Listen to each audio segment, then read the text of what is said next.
The fact is this is a very difficult, very complex issue, and the person who's being casual here is the president, who seems either unwilling or unable to understand just how devastating the threat of a nuclear Iran could be. Devastating potentially to Israel, devastating to other American friends in the Middle East, devastating to the United States if Iran were to give a nuclear weapon to the terrorists. So this is something that for the president to react in that way, I thought was really unprofessional, unpresidential.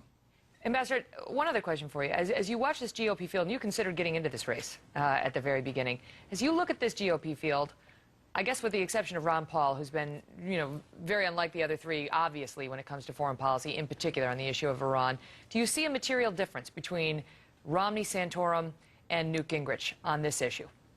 Well, not on this issue, but I think for me what distinguishes Governor Romney is the fact that his executive experience I think really qualifies him to sit behind the big desk in the Oval Office.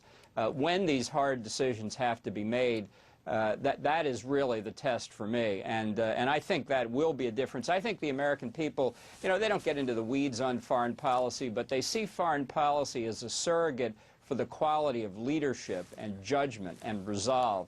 And I think that's very important on a range of issues, obviously including domestic policy. As we're looking at these results in Ohio, Romney picking up now the spread about 5,000. Ambassador, last thing, if you were to put a percentage on the likelihood that Israel would act and strike Iran at this point, what would you put it at? I think you'd have to say it would be high. Twice before in their history, they have struck nuclear weapons programs in the hands of hostile states, as recently as September of 2007. This is an existential threat for Israel. They're looking at the prospect of a nuclear holocaust if they don't strike. 60, 70%?